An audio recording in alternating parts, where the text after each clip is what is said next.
A budget proposal is on the table for the next year in Peoria, and it's set to have a very big impact on the money for the city's first responders. At the budget meeting Tuesday night, we learned that the city plans not to lay off any firefighters and police officers. City officials are calling this a win, but some taxpayers say that's just not enough. This summer, the city challenged residents to come up with areas that they want the budget money to be spent on. Their survey found that people wanted to spend nearly 40% of city money on public safety. Although officials say they're in a better place than last year, they say they are looking to reduce the budget for both police and fire departments. Our authorized strength is 229. They're reducing the budget by $887,000 for police, if council approves that. So if you take that, that puts me at about around 218 for positions that I can hold. And both the fire and police departments tell people that they want to make sure they still will have enough staff to tend to the community's needs. A warning for seniors in the area. Peoria police say that burglars may be targeting your homes. Wednesday morning, officers responded to 3 reports of similar burglaries in neighborhoods that were north of Glen Avenue off University. Police say each time the intruder kicked in the door with those homeowners inside. Officers also say the intruders didn't take anything and ran off when the victims woke up and screamed. Right now, it's unknown if there's one or multiple suspects that are involved in those incidents. Peoria police say if you do have any information, you are asked to contact them immediately. That number is 309-673-4521. Well, residents in El Paso say they are on guard after hate-fueled flyers were put on their doorsteps in El Paso on 4th, 2nd, and Jefferson Streets. Homeowners got a Ziploc bag with flyers, a business card, and a rock in it. Those flyers include homophobic and racist remarks and contact information on how to reach the Loyal White Knights of the KKK. Chief of El Paso Police David Duncan says about half a dozen homeowners have alerted police about this. Chief Duncan wants to remind anyone who gets one of those bags to contact law enforcement officials immediately. In other news, Peoria City Councilman Zach Euler was back in court yesterday, and this comes just one day after his wife Heather asked publicly that prosecutors drop the domestic violence charge against him. Yesterday, Zach Euler appeared for a status hearing after an incident between him and his wife that happened this summer. He faces charges of domestic violence and interfering with the domestic violence report. Peoria County State's Attorney Jody Hoos says while she's considering Heather's request to drop those charges, there is a lot to consider before making that decision. In any case, we have to look not just at what the victim or the witness says, but we look at the surrounding circumstances. Is there physical evidence? Is there other corroborating evidence outside of what this person tells us that allows us to prove the case? You know, domestic violence cases are notorious for a victim not wanting to cooperate and not wanting to pursue charges. And who says her office will review the case in the months leading up to Euler's January trial date. Zach Euler's wife Heather did sit down with WMBD yesterday telling her side of the story. Heather says it's been a rocky road and a walk with her husband and that they go through this as a couple. But now she's ready to clear things up and move on. She goes on to say that the whole ordeal was a series of misunderstandings. I have been diagnosed with PTSD and severe anxiety, which that moment and that night was designated from a treatment I've been receiving for PTSD. And it basically ensued a flashback when something was said in the fight that we were having.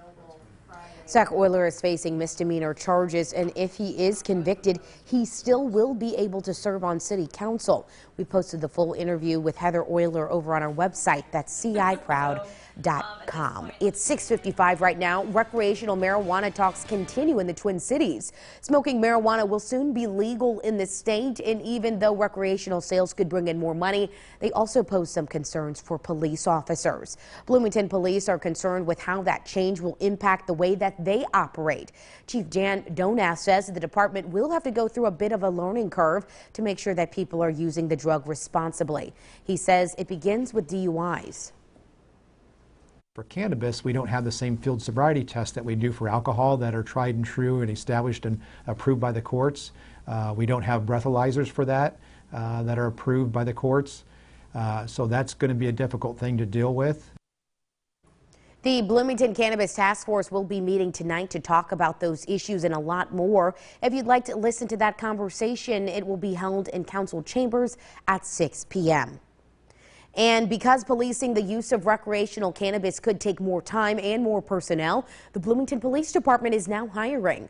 The police chief says he's looking for some new officers with the consideration that he wants the force to be more diverse. He tells us the lack of minority members on the force hurts officers' ability to communicate effectively with all areas of the community.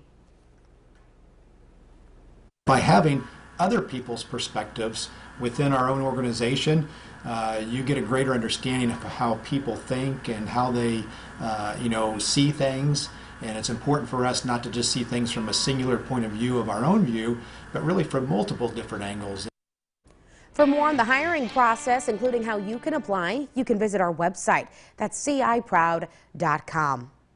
Well, one student's actions are making us Central Illinois proud this morning. A touching moment all caught on video at Farmington High School this week. 15-year-old Matthew Milestone has been working every weekend to save up for a car. And meanwhile, during school, another student would always compliment his shoes, adding that he wasn't able to get a pair of his own. So Matthew stepped up in a very big way. Thanks. Yeah, you're welcome. Oh, you love to see that. Matthew asked his dad to take him to the shoe store, and he used his hard-earned money to get a pair of shoes for that other student, as you can see there. The moment that Matthew gave away the shoes was all caught on camera, and that moment has been shared on Facebook more than 1,000 times. Well, now here's a look at the weather with meteorologist Molly Naisland. Good morning, Shelby. 38 now in the Peoria area, but the sun is starting to come up and we're seeing just blue skies as far as the eye can see.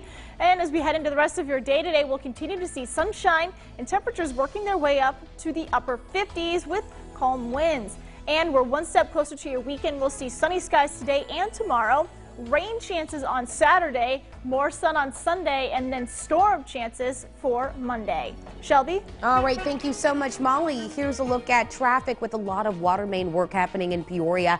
Traffic that's heading north on Willow Knolls will be shifted over into the middle turn lane. The northbound right turn lane for the shopping center will also be closed behind Office Depot.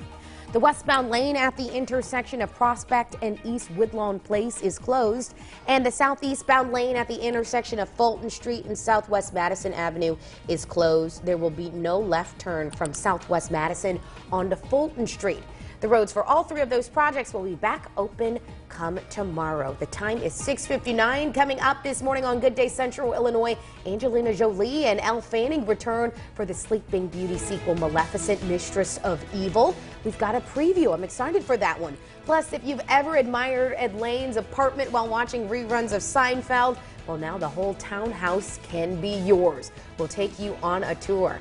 And if you're looking for a great vacation, why not combine it with some great food? A look at some of the top destinations for all those foodies. Oh, I think I'm getting called out on that one. That sounds exciting. All that fun is happening from 7 to 9 over on WYZZ. Well, that is all the time that we have for this morning, but join us on WYZZ for Good Day Central Illinois. And we'll be right back here at noon. Stay connected to WMBD.